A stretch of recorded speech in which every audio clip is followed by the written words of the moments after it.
अस्सलाम वालेकुम mathematics class 9 के बोर्ड की ये सेकंड लेक्चर है हमारे पास, जो पेज नंबर 4 और 5 पर मुश्तमिल हैं। इस दो पेज पर जो हमारे पास टॉपिक है वो एक ऑर्डर ऑफ मैट्रिक्स है और दूसरा हमारे पास इक्वलिटी ऑफ मैट्रिक्स है। हम ये दो टॉपिक पढ़ेंगे। जो पहला टॉपिक है हमारे पास वो ऑर्डर ऑफ मैट्रिक्स है। ऑर्डर ऑफ मैट्रिक्स को हम डायमेंशन ऑफ मैट्रिक्स भी कहते हैं और साइज़ भी। डायमेंशन ऑफ मैट्रिक्स या साइज़, इन दो नाम से भी हम इसको पुकार सकते हैं। अच्छा, ऑर्डर ऑफ मैट्रिक्स हम इसको m/n से रिप्रेजेंट करते हैं। जो सबसे m है, सबसे पहला जो नंबर है m रो को रिप्रेजेंट करता है। नंबर ऑफ रो, जितने भी नंबर ऑफ रो है वो इसको रिप्रेजेंट करता है। और जो n है वो नंबर ऑफ कॉलम को रिप्रेजेंट करता है। सबसे पहले हमने रो को लिखना है और इसके बाद हमने कॉलम को लिखना है। अच्छा, अब बीच में जो हमारे पास ये क्रॉस है, ये क्रॉस का क्या मतलब है? क्रॉस का ये मतलब नहीं है कि ये दोनों मल्टीप्लाई है। इनका हरगिज़ ये मतलब नहीं होगा कि ये मल्टीप्लाई है, बल्कि इनका ये मतलब है कि ये आपस में सिर्फ हमें रो और कॉलम को शो करता है। इसको हम ये पढ़ेंगे कि m/n। ये जो क्रॉस है, ये क्रॉस हमें बाई को रिप्रेजेंट करेंगे। सही है, ये इसका ये मतलब नहीं है कि ये मल्टीप्लाई है। अच्छा, चलो हम इसको एक दो एग्जांपल से हम रिप्रेजेंट करते हैं कि इन एग्जांपल से समझते हैं कि इसमें क्या है। अच्छा, जितने भी नंबर ऑफ रो है, अब ये जो मैट्रिक्स है इसमें नंबर ऑफ रो हमारे पास 2 है, तो हमारे पास इधर 2 होगा।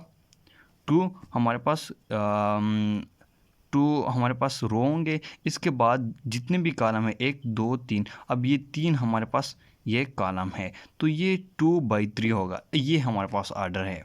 अब ये दूसरा जो हमारे पास एग्जांपल है, इसमें हमारे पास कितने हैं? 2 रो हैं और 2 कॉलम है, तो इसका हमारे पास जो ऑर्डर होगा 2/2 होगा। इनका ऑर्डर हमारे पास 2/2 है।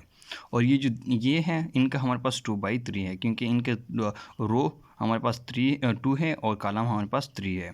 तो इनका जो हमारे पास ऑर्डर है वो यही है और दूसरे का ऑर्डर यही है। अच्छा, इक्वलिटी ऑफ मैट्रिक्स, जो इक्वलिटी ऑफ मैट्रिक्स है हम इसको 2 सेंटेंस से समझेंगे। अगर ये 2 सेंटेंस हमने याद कर लिया तो समझ ले कि हमने इक्वलिटी ऑफ मैट्रिक्स की समझ आ गई हमें। अब इक्वलिटी ऑफ मैट्रिक्स, जो हमारे पास 2 मैट्रिक्स है, अगर इसका सेम ऑर्डर है और दूसरा जो इसके अंदर जितने भी पोजीशन में नंबर है, एलिमेंट है, वो भी अगर सेम है, तो इसको हम इक्वलिटी ऑफ मैट्रिक्स कहेंगे।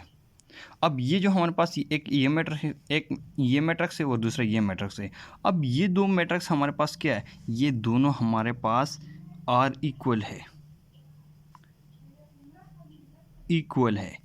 क्योंकि ये दोनों हमारे पास सेम है, क्योंकि इधर भी 1 है, इधर भी 1 है, इधर 2 है, इधर भी 1 + 1 2 है, इधर 3 है, तो 12/4 = 3 आता है। तो इधर 6 है, तो इधर भी हमारे पास 4 + 2 6 है, 5 है, 10/2 = 5 है, सो 4 है, और इधर हमारे पास 8/2 सो = 4 है। तो ये दोनों हमारे पास जो मैट्रिक्स है, इनका हमारे पास एलिमेंट भी सेम है और इनका ऑर्डर भी सेम है, तो ये हमारे पास इक्वलिटी ऑफ मैट्रिक्स हो गया। अब ये जो हमारे पास है, इनके अंदर हमारे पास ये इधर कितने रो है?